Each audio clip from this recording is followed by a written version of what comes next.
If 5 years ago anyone had said that I would be standing before a group, or any group, telling you that there had been a breakthrough in medicine that's probably the most significant thing made in this century, I would have said, this is con, this is snake oil, this is preposterous. But for the last 5 years, I've spent my own money, no government grants, no research funds, no university funds, in investigating a thing which literally has proven to be the most remarkable thing for all diseases that I have ever heard of personally, and I've been in this field for about 40 years. Are there any medical doctors here tonight? Chiropractors? Health professionals? 1, 2, 3, 4. The reason I'm asking this is that I have a stack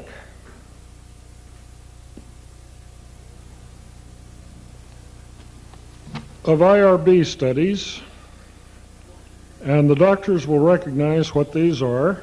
Laboratory reports of major hospitals around the United States. And until these are peer review published, I'm not supposed to show them to anyone who is not a medical doctor because of patient confidentiality. Now, how many of you have read that there is no cure for AIDS? We all have. That is an absolute lie. There has been a perfectly workable, 95% accurate cure for HIV and cancer and herpes and hepatitis and Epstein-Barr and about a dozen other incurable diseases, which was invented on March the 11th, 1990 at the Albert Einstein College of Medicine in New York City by a Dr. Calley and Wymans. And what happened to this breakthrough, which is far more important than penicillin, antibiotics, anything you can name, it has been suppressed. And why has this information been withheld from you, which you can easily prove for yourself? Don't take my word for anything here, check it out. I found recently that the mob, owns about 51% of major pharmaceutical houses, as well as working the other side of the track with the illegal drugs from South and Central America and China. The medical cartels in this country will charge you from $50,000 to $200,000 if you have terminal cancer, and this is for surgery and chemotherapy and radiation and hospital care. And I think I have one prop here that I want to use now. Nope, somebody stole it Sunday, but I usually hold up a package of Wrigley's Spearmint chewing gum.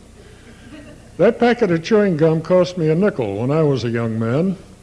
I paid $1.32 for that package of 5 sticks of chewing gum at the Chicago airport recently. That was $1 for the gum, taxes, handling. Are you listening? The price of that package of chewing gum is every penny that it takes to cure, and I'm not supposed to use this word because only a doctor may use the word cure, shame on me, most of the unknown diseases in America today. And why haven't you heard about this? Because General Electric, Westinghouse, other companies have billions of dollars tied up in x-rays, CAT scanners, MRIs that are leased to health management organizations.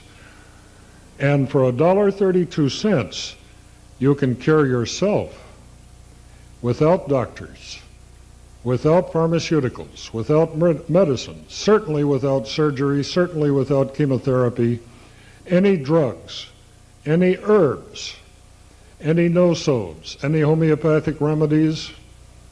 You can do it for yourself, and it has been done. And the last time I was at a hospital who was doing these studies, would you come up here for a second, Miss Health Professional, or if that embarrasses you, where's the boss? Oh, okay. People keep asking, why haven't they heard about this? Why aren't there hospital studies? There are hundreds of them. You probably recognize this laboratory. We're not supposed to say it out loud. Immunodiagnostic Laboratory, San Leandro. And these are PCR tests, polymerase chain reaction, the test that Dr. Kary Mullis won the Nobel Prize on in 1993. We started with a group of about 24 AIDS subjects in 1995. Their counts, this one was 573,982 on August the 30th, 95. This one was 418,000, etc. Now let's take one of these along. You're not supposed to mention the name, although this chap came forward and said that I may use this information in any way. At this date, August the 11th, 1998, he had only about 3,063 particles of HIV in his blood.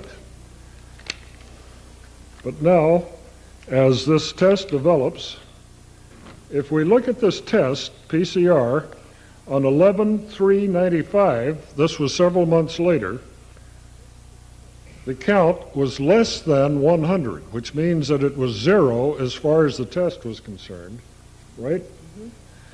We have 1.5 stacks, thank you very much, of these reports where every single one of these full-blown AIDS patients, every single one, although many of them were on life support, many of them required attendants to lift them from the bed onto the potty. These people are symptom-free now. Every single one of them is back at work. Not one of them has the symptoms of AIDS. So when you read in your newspaper, the baseball game this Saturday, the proceeds will be donated to a search for AIDS, that is an absolute lie. There is and has been a cure for AIDS, all AIDS, a cure for cancer, about 95% of it, 100% cure for Epstein-Barr, hepatitis, lupus, about a 50% cure for herpes, and I've been funding these out of my own pocket. I have absolutely nothing whatsoever for sale. God has been exceedingly good to me. I think I'm going about my Father's business here, and I'm paying for it myself, and I am giving it to the world. Thank you.